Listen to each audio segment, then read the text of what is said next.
আজকের গুরুত্বপূর্ণ আঞ্চলিক সংবাদে সবাইকে জানাই স্বাগতম। আজ 16 নভেম্বর শনিবার। আজকের সন্ধ্যার বিশেষ বিশেষ খবর হলো শিলচর মেডিকেলের মর্গের সামনে উত্তেজনা, লাঠিচার্জ পুলিশের। দক্ষিণ কুলগ্রামকে 8 কিলোমিটার দূরের মহাকুলে অন্তর্ভুক্তির প্রতিবাদে মামলা গৌহাটি হাইকোর্টে। ডিলিমিটেশনে এসওপি মানা হয়নি, শুনানি 20 নভেম্বর।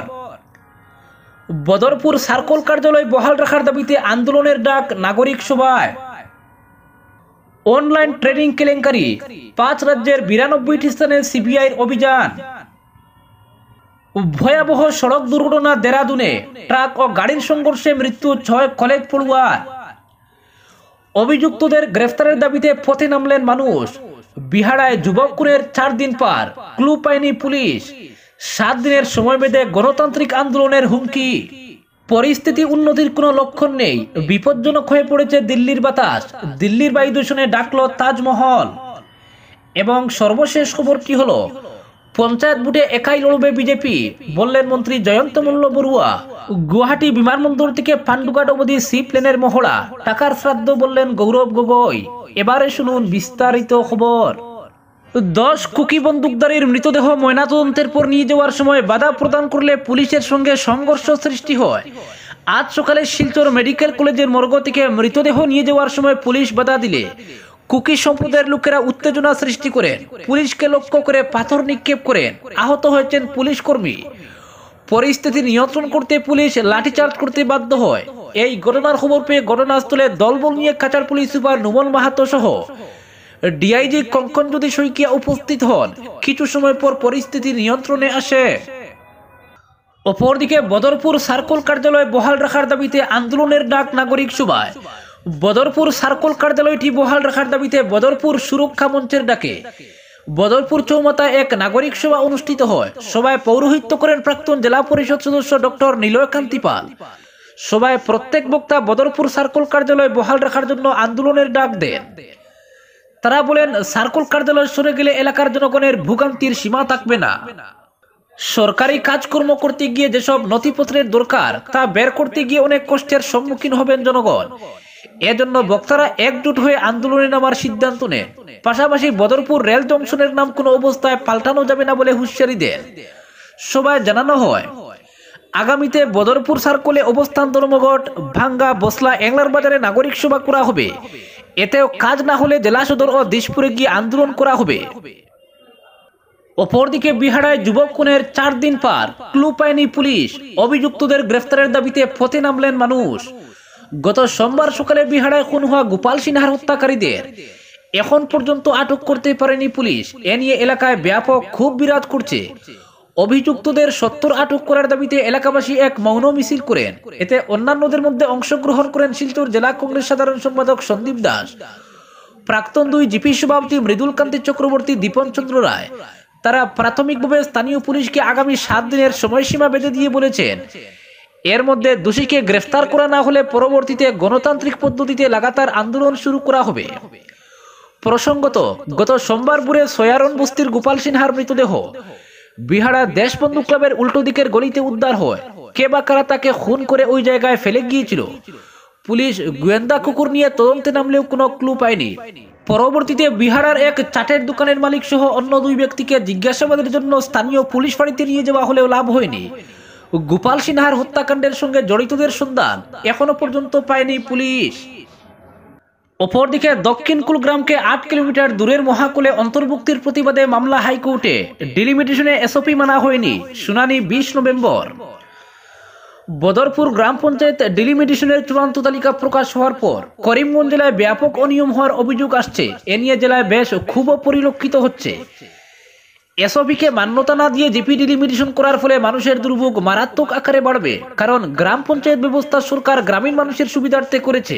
এখানে দেখা গেছে লামাজুয়ার জিপি কার্যালয়ের লাগোয়া গ্রাম দক্ষিণ কুল অর্থাৎ মির্জাপুর পার্ট 2 ওয়ার্ড নং 7 লামাজুয়ার জিপিকে নতুন জিপি ডিলিমিটেশন করে 8 কিলোমিটার দূরের মহাকল জিপিতে অন্তর্ভুক্ত করা হয়েছে। যেখানে যেতে 3টি গাড়ি বদল করতে হবে জনগণকে। যেখানে জিপি ডিলিমিটেশন করে জনগণের সুবিধা করার কথা ছিল, সেখানে ঠিক উল্টোটা করা হয়েছে।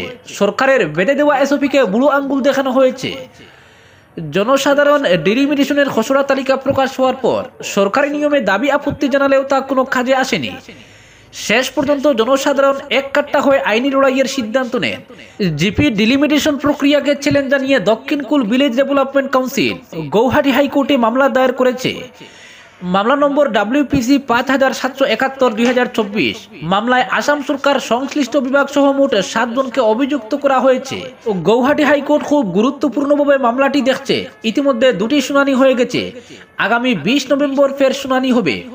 অসঙ্গতিপূর্ণ এই ডিলিমিটেশন জনগণের কোনো কাজে আসবে না, বরং জনগণ চরম হয়রানির শিকার হবে।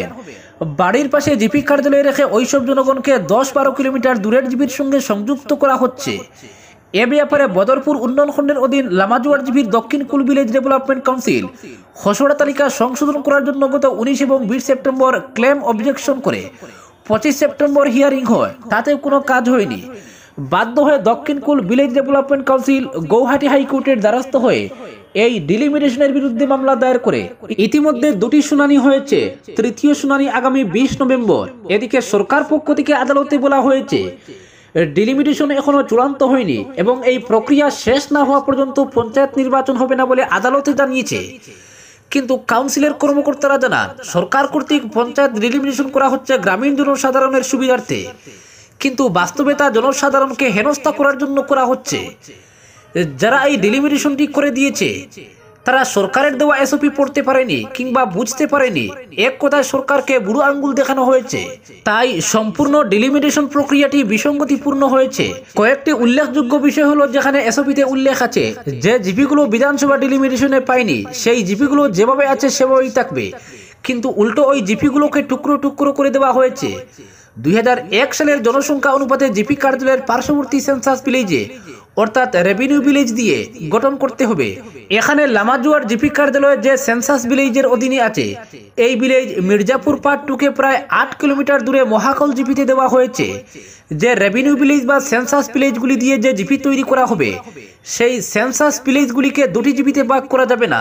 এখানে 2টি সেন্সাস ভিলেজের প্রতিটি গ্রামকে 3টা জিপিতে ভাগ করে দেওয়া হয়েছে। এসব বিষয় উল্লেখ করে কাউন্সিলের কর্মকর্তারা জানান জিপি ডিলিমিটেশনের ক্ষেত্রে লামাজুয়ার জিপিকে লামাজুয়ার, মহাকল এবং কালাতার জিপিতে অন্তর্ভুক্ত করা হয়েছে, যা সরকারের দেওয়া এসওপির পরিপন্থী। এর বিরুদ্ধে চ্যালেঞ্জ জানিয়ে হাইকোর্টে মামলা দায়ের করেছে কাউন্সিল। কর্মকর্তারা আশাবাদী হাইকোর্ট এই মামলায় গ্রামীণ জনসাধারণকে ন্যায় পাইয়ে দেবে।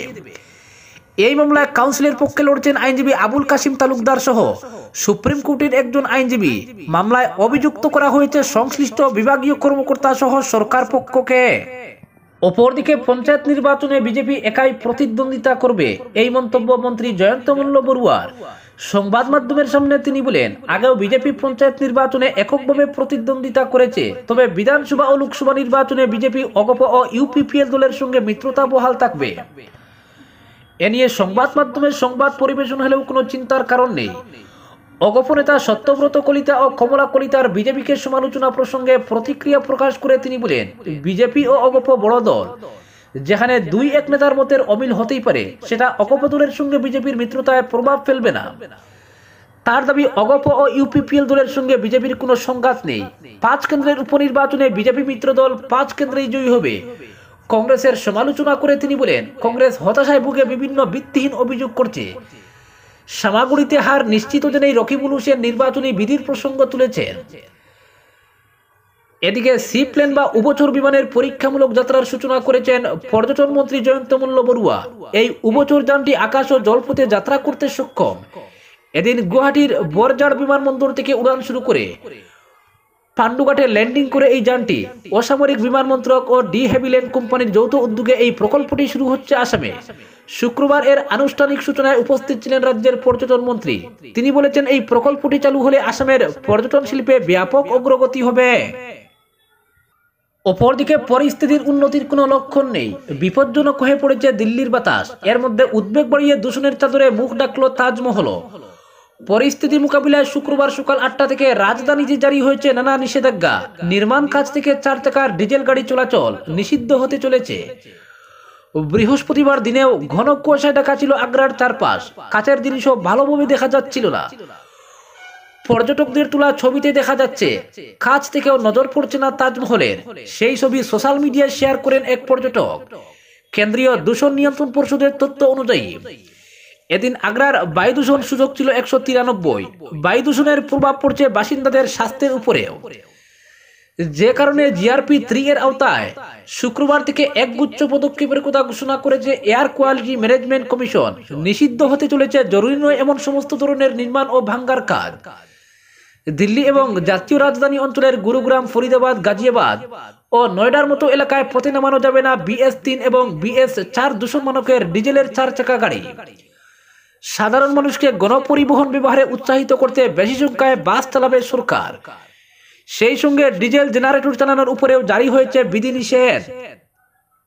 অপরদিকে ভয়াবহ সড়ক দুর্ঘটনা দেরাদুনে ট্রাক গাড়ির মুখোমুখি সংঘর্ষে মৃত্যু হলো 6 কলেজ পড়ুয়ার। জানা গিয়েছে হাইওয়ের উপরে ট্রাকটি দাঁড়িয়েছিল, সেই সময় সজোরে এসে পেছনে ধাক্কা মারে ইনোভা গাড়িটি। সংঘর্ষের অভিঘাত এতটাই বেশি ছিল যে গাড়ির ছাদ উড়ে যায়, দুমড়ে মুচড়ে যায় সামনে ও পেছনের অংশটি।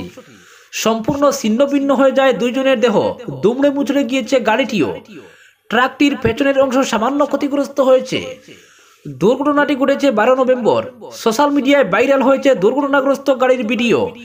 সেই ভিডিওয়ে দেখা গিয়েছে একজনের কাটামুন্ডু রাস্তায় গোড়াগুড়ি খাচ্ছে, অন্যজনের দেহ দুমড়ে মুচড়ে দেওয়া গাড়িটির ভিতর থেকে বেরিয়ে রয়েছে। রাস্তায় ছড়িয়ে ছিটিয়ে পড়ে থাকতে দেখা যায় দেহাংশ। অপর ভিডিওয়ে মৃত যুবক যুবতীদের পার্টি করতেও দেখা গিয়েছে। দুর্ঘটনা নিয়ে দেরাদুনের ASP অজয় সিং জানিয়েছেন, দুর্ঘটনাগ্রস্ত গাড়িতে 7 জন যুবক যুবতী ছিলেন। তারা পার্টি থেকে ফিরছিলেন, সকলেই মদ্যপ অবস্থায় ছিলেন। মৃতদের নাম কুনাল কুকরেজা, অতুল আগরওয়াল, ঋষভ জয়, নব্বা গুয়েল, কামাক্কি গুনিত। সিদ্ধার্থ আগরওয়াল নামক যে যুবক পার্টির আয়োজন করেছিল একমাত্র সেই দুর্ঘটনায় রক্ষা পেয়েছে, তবে তার অবস্থাও সংকটজনক। অপরদিকে আসামের অনলাইন ট্রেডিং কেলেঙ্কারি মামলা সংক্রান্তে 5টি রাজ্যের 92টি স্থানে জোরদার অভিযান চালায় CBI। সারা আসামে দায়ের করা অনলাইন স্টক ট্রেডিং কেলেঙ্কারির 41টি মামলার তদন্ত আনুষ্ঠানিকভাবে CBIর হাতে তুলে দিয়েছে সরকার। এক্স হ্যান্ডেলে ইতিমধ্যে এই কেলেঙ্কারি সংক্রান্ত একটি পোস্টে প্রকাশ করেছেন মুখ্যমন্ত্রী doctor Himanta Biswa Sarma. Online trading কেলেঙ্কারির নিরপেক্ষ তদন্ত নিশ্চিত করে তোলার জন্য আসাম সরকারের পক্ষ থেকে কেন্দ্রীয় সরকারকে অনুরোধ জানানো হয়েছিল। সেই মর্মে দায়ের করা 41টি মামলা CBIর হাতে আনুষ্ঠানিকভাবে স্বরাষ্ট্র মন্ত্রক তুলে দিয়েছিল বলে তিনি উল্লেখ করেছিলেন। সর্বশেষ তথ্য অনুযায়ী রাজ্যে সংগঠিত হাজার হাজার কোটি টাকার অনলাইন ট্রেডিং কেলেঙ্কারির সমস্ত অনুসন্ধান CBI তীব্র গতিতে চালিয়ে যাচ্ছে বলে জানা গিয়েছে। আসামের 41টি ট্রেডিং কেলেঙ্কারির বিরুদ্ধে দেশের 5টি রাজ্যের 92টি স্থানে যে অভিযান চালিয়ে যাচ্ছে CBI, তাতে বাজেয়াপ্ত হয়েছে 24টি মোবাইল ফোন, 18টি ডেস্কটপ, 60টি হার্ড ড্রাইভ এবং 11টি ল্যাপটপ। এক প্রেস বিবৃতিতে এই তথ্য নিশ্চিত করে জানিয়েছে CBI। সেই সঙ্গে এই অভিযানে AJRS মার্কেটিং প্রাইভেট লিমিটেডের সঙ্গে জড়িত একটি নির্দিষ্ট মামলায় CBI শিলিগুড়ি থেকে একজন অভিযুক্তকে আটক করছে বলে জানা গেছে। উল্লেখ্য যে রাজ্য জুড়ে চাঞ্চল্যের সৃষ্টি করা অনলাইন ট্রেডিং কেলেঙ্কারির মামলাগুলির তদন্ত চালিয়ে যাচ্ছে CBI। তদন্তের মধ্যে CBIর একটি টিম বেশ কিছুদিন আগে তেজপুর সদর থানায় উপস্থিত হয়ে নথিভুক্ত মামলার নথিপত্র সংগ্রহ করে, সেই সঙ্গে CBI টিম রাঙ্গাপাড়া থানায় নথিভুক্ত মামলা, মিসামারি থানায় নথিভুক্ত মামলা এবং চারিদুয়ার থানায় নথিভুক্ত মামলার প্রয়োজনীয় নথিপত্র সংগ্রহ করেছে। CBI এর এই টিমটি বেশ কয়েকটি ভাগে বিভক্ত হয়ে শোনিতপুর পুলিশের সহযোগিতায় মিসামারি, ঠেলামারা সহ এই জেলায় বিভিন্ন স্থানে অবস্থিত বহু অভিযুক্তের বাড়িতে তল্লাশি চালায়। আজকের বিশেষ সংবাদ এখানেই সমাপ্ত।